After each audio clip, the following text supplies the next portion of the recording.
Welcome back to Success with Steven. My name is Steven Smith. On this channel, we discuss all things financial literacy. And today we're going to be discussing a brand new method to remove hard inquiries from your credit report. We're also going to be discussing how to remove collections. Now, I want to give a few disclosures before we begin the video. If you are new to my channel and you've never seen any of my videos, please stay for at least the first 2 or 3 minutes. And then after that, you can click on the timestamp and jump right into it. First disclosure that I want to make, I am not a financial advisor. This is not financial advice. I'm giving you the steps of how I was able to remove hard inquiries and collections from my credit report. These videos will also be separated. I'm just doing one introduction because I don't want to have to repeat myself. So there's going to be one video that's going to be about hard inquiries. You'll see this same introduction that's going to be on the collection video. So I'm just going to take this intro, copy it, and then the instructions will begin whenever the video cuts off and goes into the steps. Now, with that being said, if you are trying to remove a hard inquiry, you do not want to remove a hard inquiry from an account that you currently have. An active account that you would like to keep, do not remove the hard inquiry. You can remove the hard inquiry for things like opening bank accounts. If there's nothing attached to the hard inquiry that's on your credit report, you can remove it. If you were denied for something, you can remove it. You can also remove these for business credit cards. Those don't show up on your credit report. So in those types of situations, it is okay for you to remove the hard inquiry. Any situation where there is an account that is positive that you want to keep, that is reporting to your credit, you need to leave that hard inquiry alone. Leave that hard inquiry on your credit report, because sometimes when you remove them, it affects the reporting, and then all of a sudden that account will be gone. So with that being said, please listen to those instructions. If you leave a comment in the video saying that you didn't get that or asking that question, I'm just going to refer you to watch the introduction. Secondly, I am not a credit repair specialist. You cannot pay me to do anything with your credit. You cannot, email me on the side and try to. I will never do it. No matter how many times you ask, I will not do it. I'm not a credit repair specialist. This is not a credit repair channel. I discuss all things financial literacy. I discuss my finance journey. I give you tips and tricks, sometimes advice, sometimes information on the psychology of money. Sometimes it's spirituality, whatever I'm feeling. That's what I make on this channel. I am not a credit repair specialist. I'm not trying to be one. I don't want to be one in any capacity. So please don't confuse me, for one. And secondly, don't try to email me or send or leave a comment asking me to do anything for you. I will never do it. Okay. And then final disclosure with this too, I'm no longer going to be making any additional credit repair content after I update this content. So you're going to get an updated version of collections. You're going to get an updated version of hard inquiry removal. You'll get an updated version of some of the charge-offs. If not, I may do them all. After I make the updated version, I will not be doing anything credit related other than that. Only reason why I've ever did this is because if you talk about financial literacy or finances, credit plays a huge part. Of course, a lot of people have problems with credit. So naturally, if you want to get to that next step, you have to take care of it. It's just a prerequisite of all the other conversations. Somehow the prerequisite, the thing to just get you started, became what you thought this whole thing was about. It's not. I just want to make that very clear as possible, which is why I stepped away from doing any credit type videos for so long, was because I did not want this to be confused. All right. This is not a credit repair channel. It's not about credit repair. I'm glad that it works for you. I'm glad the methods work. I know that other people's methods don't work usually because I've watched videos trying to do the same thing. My experience was not the greatest when I tried to find information on YouTube, which is why I put it out to help you. It's free information. You don't need to pay anybody. You can do it yourself. If you don't want to do it yourself, then that has to do with you. That's a personal no one's too busy for me. And when it comes to credit, if you're too busy or you just don't feel like doing it, that is a personal thing. You have to deal with that on your own. You have to do that for yourself. And if you don't want to do it, watch my credit builder videos to learn how to build a credit score. It takes only 7 years and everything will fall off anyway. So if you don't feel like doing it, then you're going to have to wait till the negative information falls off. In the meantime, build some positive payment history, build some account history, and you will be in good shape whenever the information falls off. All right. Now, this only took me about, let's see, about 5 minutes. So everyone should have been able to stay for 5 minutes to at least get this information so you can get stuff off of your credit. I hope you were able to at least wait 5 minutes. At this point, if you are someone new who's never watched any of my content, you can now just jump to the timestamp of the instructions. You don't have to stay for the rest. When it comes to the people who have been in my audience for a majority of this time, if you're a subscriber of this channel, you watch my content, you might want to stick around. We made this because the CFPB, of course, is going through something right now. Like I said in my previous video, it is a political matter. This is not a political platform, so I won't be doing that type of commentary on this channel. That was a decision that I made.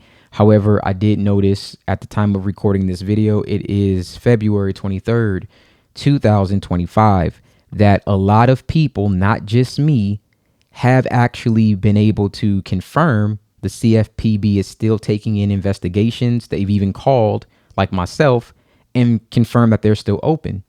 So right now, as we are going through all of these changes, the CFPB methods all still work as far as I know. But just in case they don't, that is the reason why I am creating these alternatives. And again, the only reason I'm doing it is because I started with credit to, again, the prerequisite of everything has to be credit. So I started with that. It became the backbone of this channel. And this is just me doing a favor to the people who started watching this information in the beginning. This is a favor to you guys. If I didn't feel like I at least owed at least making one more method to you, I would not be doing this. Really, I don't owe you anything. I want to correct that. But I feel an obligation to try and help old subscribers who may be doing this. Some people even took my methods and made an entire business off of it, and they're making money. That's fine. I don't really care. The point is that I'm going to do this one more time, and I won't be doing it again. I just wanted to make sure that I had this. Like I said in my video with the CFPB suing Experian, when that happened and people were making videos about there's a loophole to do all this other stuff.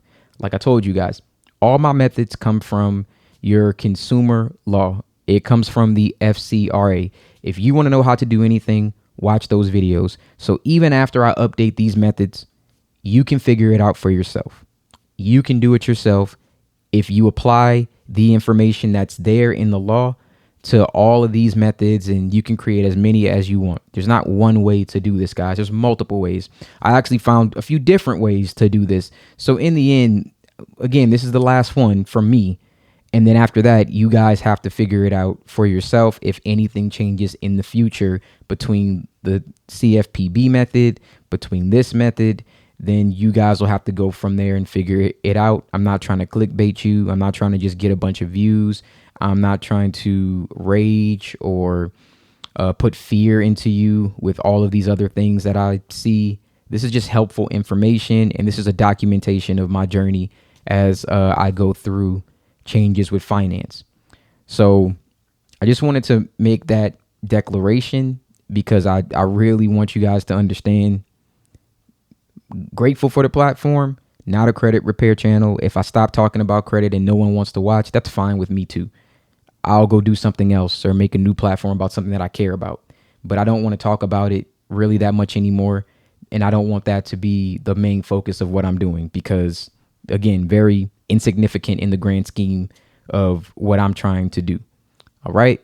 If you did stay, it's been another about almost 5 minutes. That's what I wanted to just give to my actual subscribers, the people who have been here from the beginning, the people who have seen all the content and actually care about my opinion. For the people who didn't care and they left after the first 5 minutes, that's cool. I get it. I watch YouTube videos too, and I'm just like, guy, get to the point. I don't care about you, your life. I don't care about anything else. I just want to know this piece of information. I want you to solve my problem. I completely understand that.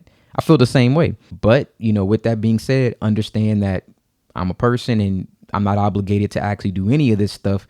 It's just free information that I want to provide in order to help people and level a uneven playing field ultimately. All right, so let's actually get into this step-by-step process. Now, before we can actually remove any of these collection accounts, the first thing you need to do is go to annualcreditreport.com. This is the only source of your free credit report that's authorized by the federal government. So the information that's provided from annualcreditreport.com will be the most accurate information that you can possibly get. This will not show your FICO score. It will not show your Vantage score.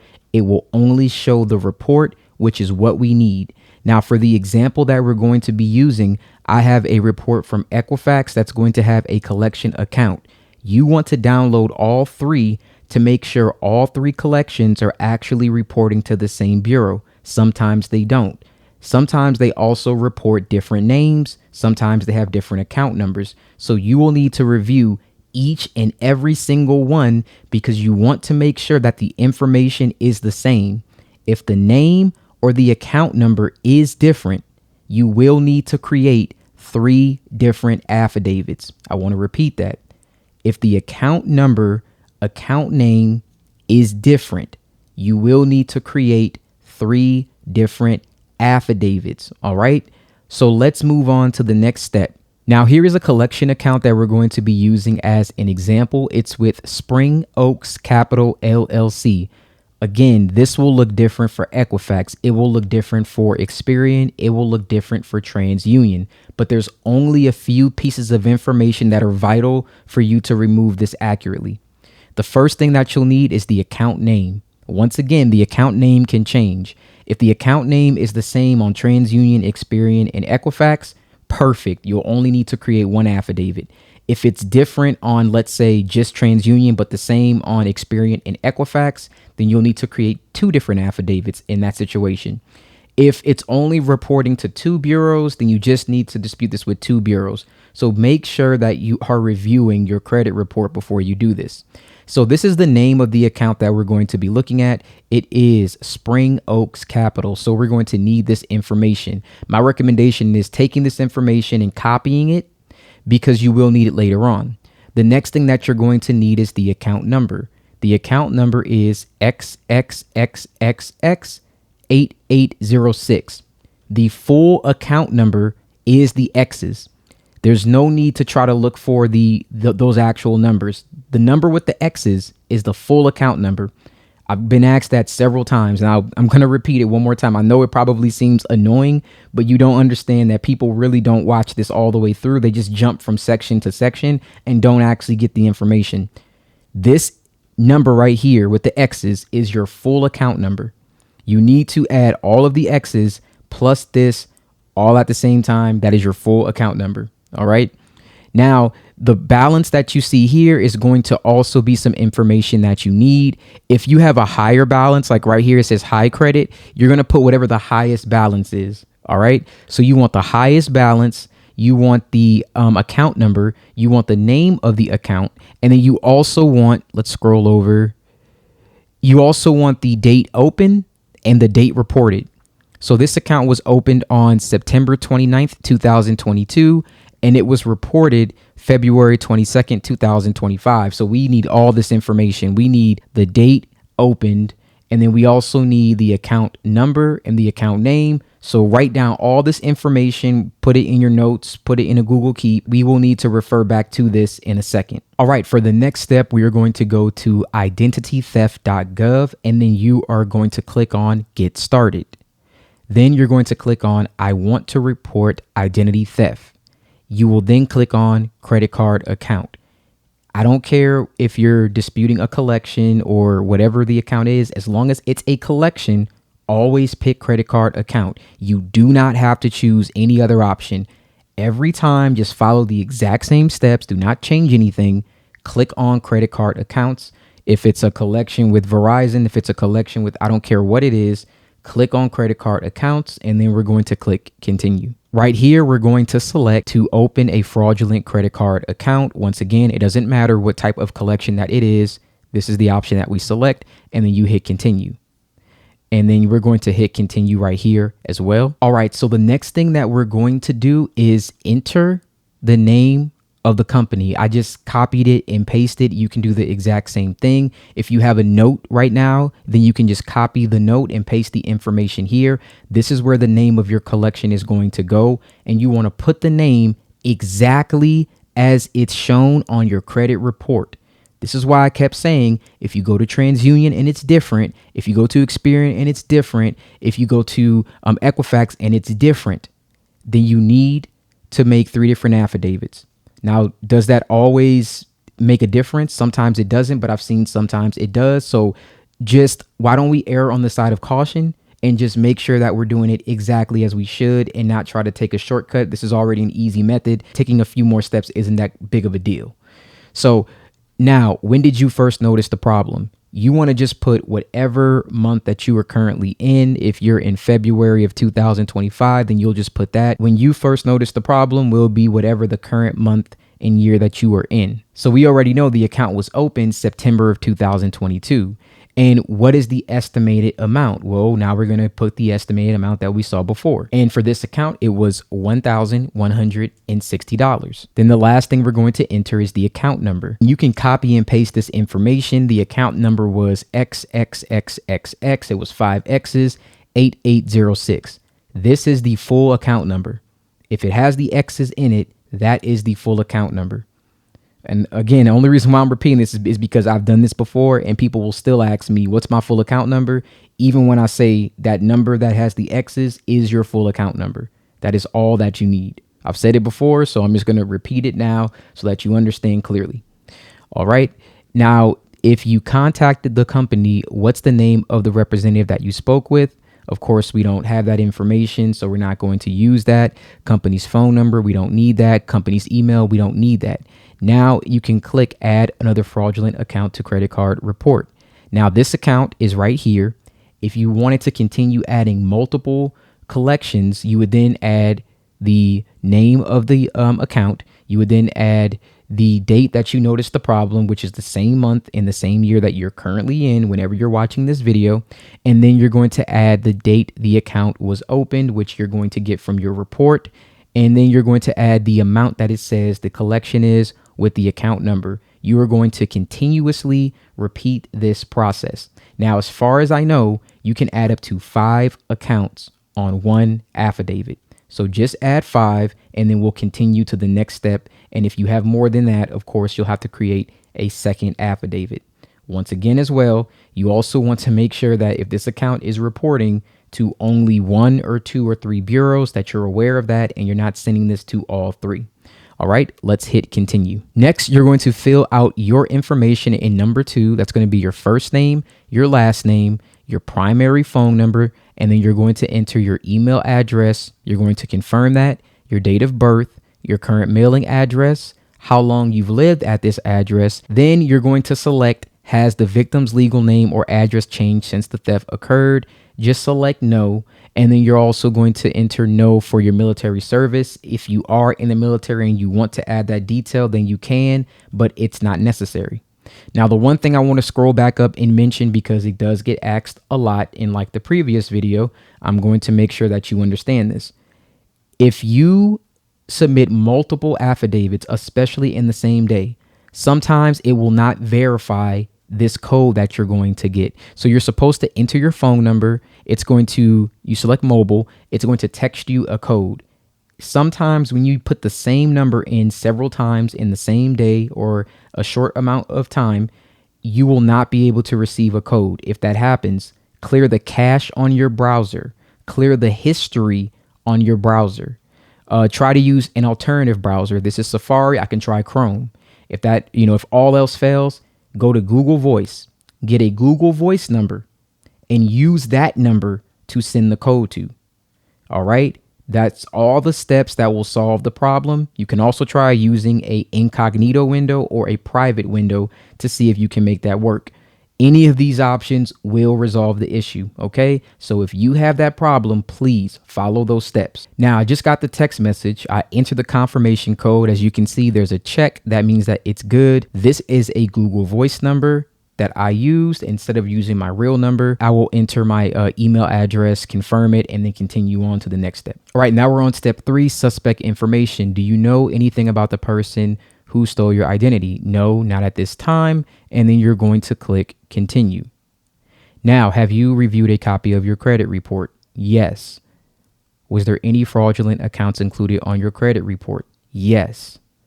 Was any personal information wrong on your credit report? Now, this is just for collection, so we're going to say none of the above because none of the information we should be worried about at this time. This is for inquiries. We're going to skip that. Have you requested a fraud alert? No. Have you contacted your local police department? No.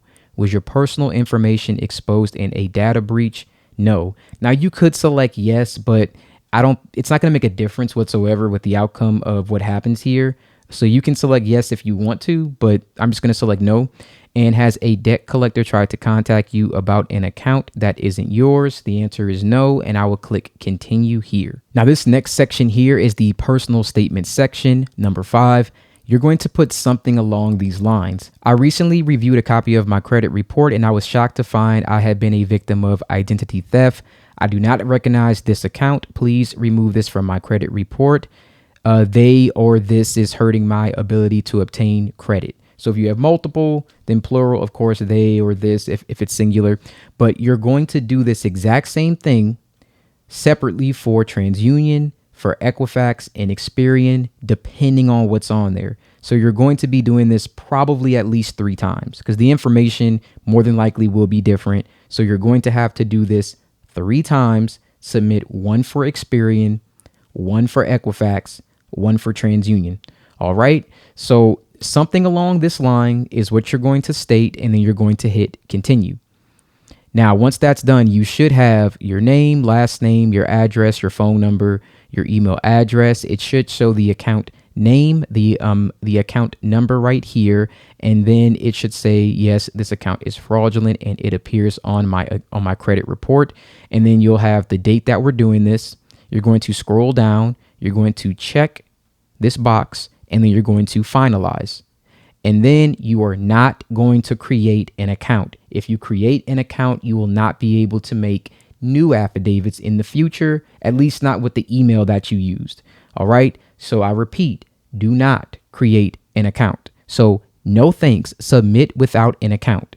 Submit without an account and hit continue.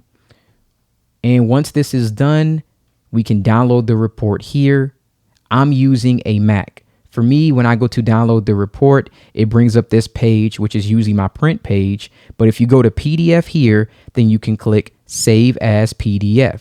And then I'm going to click Save, and then it saves this to my desktop because we will need this for the next step to submit. So if you followed all the steps here, repeat them for TransUnion, Equifax, Experian, because if you have collections and they're reporting to all 3 bureaus, you should just do 3 separate ones because I'm sure that the account number or name will end up being different or something will be slightly off. Usually it is. So just get the idea wrapped around your mind unless you only have a collection on one bureau. But once you have all of them collected, collect all your affidavits, and then we're going to move on to the next step. Now, just like the hard inquiry video, this is where our method will change. You are now going to go to the BBB, the Better Business Bureau. We're going to click on that here. And once that is done, we are going to go to file a complaint. We are going to, now, because I did this recently, as you can see, continue existing complaint. That's what happens with the BBB if you submit multiple. So we're going to hit cancel, right? And then we're going to say, I'd like to file a complaint against a business and have the BBB help me with a resolution to my problem, and then file a complaint.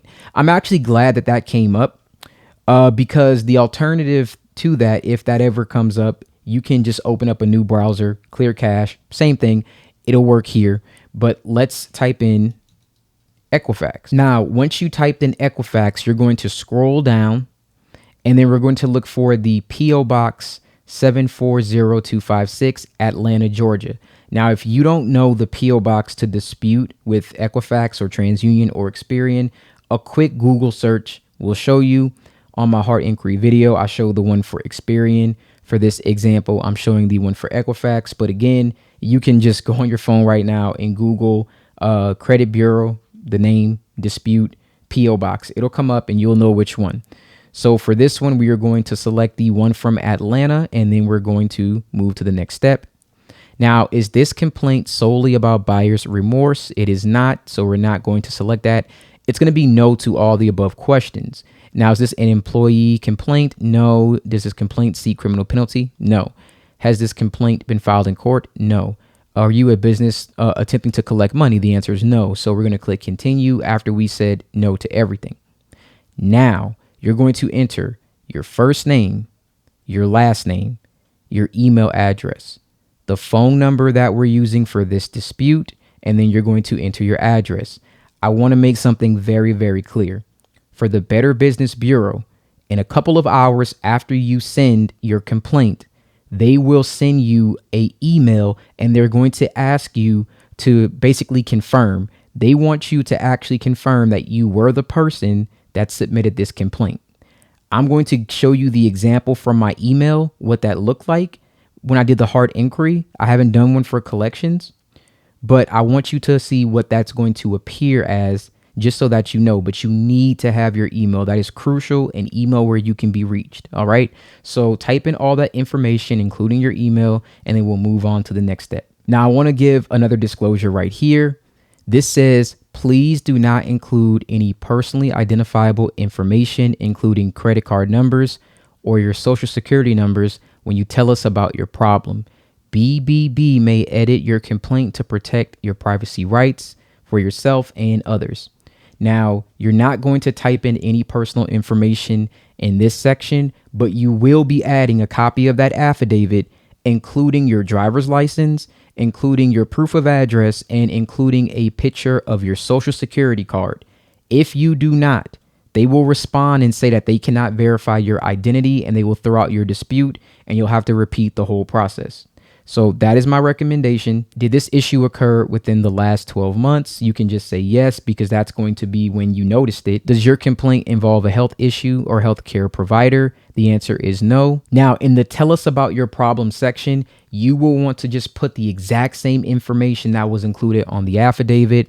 I already copied it, so I'm just going to paste it here.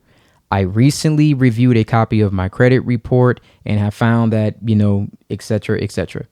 You can also add the account right here. Like in this case, you would just add Springs Oak LLC and then the account number.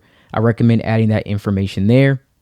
And then you want to enter the amount of the collection that you had. Once that's all done, we're going to go here and we're trying to correct a credit report. So that's the desired resolution. And then make sure that you review all the information. I think this was the amount, but this is a demonstration, so I'm not going to actually submit this, but you need to make sure that all the information is correct, that you put the account here, the account number, and everything is good. You entered the correct amount, and then you want to make sure that for the desired settlement, a correction to a credit report, and then you're going to upload, once again, a copy of your driver's license with an address that should be the same as our complaint, I hope. Then you're going to add your proof of address as well as the affidavit and then your social security card, a picture of that.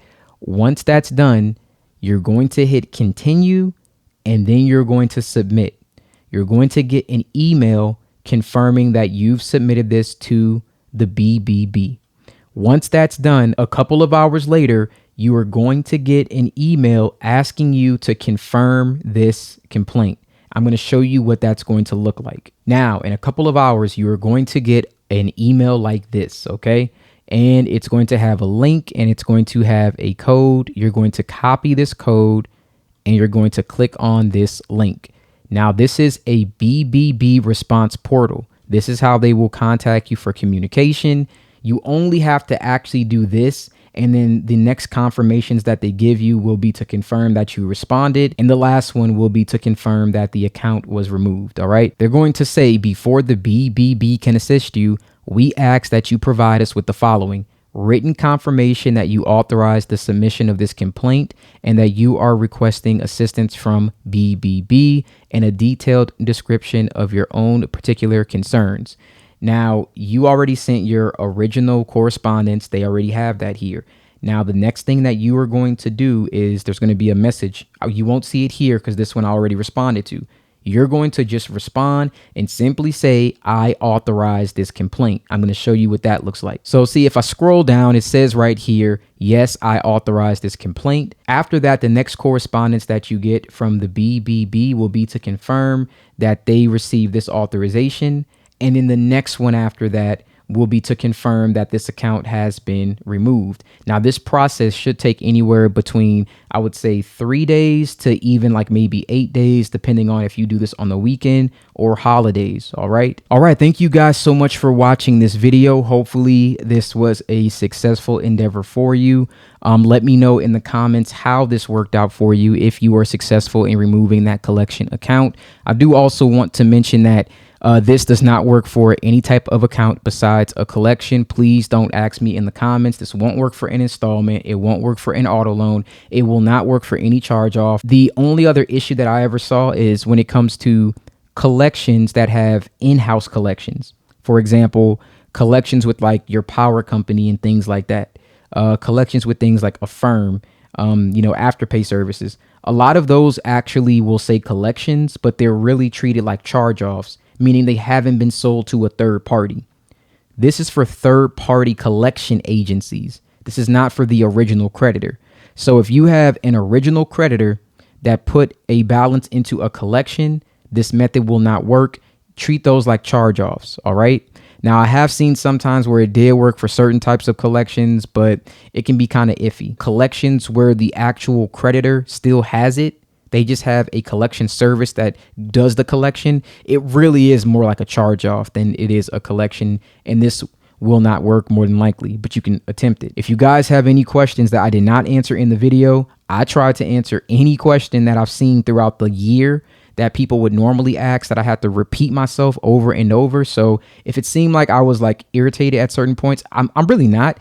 It's just that I have to like overstate it because again, like there's people who are watching this and they're not really watching it. They're just skimming it. So they end up missing like key points and key things. And I understand you just want to get to the point, but it's not always, it takes like a few minutes just to pay attention. It's not that hard just to pay attention for like 20-30 minutes. Just, do it. Because it really does make up for all the questions that end up getting asked. And then I have to go back like in my comments and spend several like hours responding to comments that honestly, if you would have just watched the whole video, it's in the video. So please, again, if you can just watch it all the way through one time, if you have to repeat it just one more time just to make sure that you didn't miss anything, I'd greatly appreciate that. I feel like that's very respectful of not just my time, but your time as well. Thank you again so much for watching this video, and you have a wonderful day.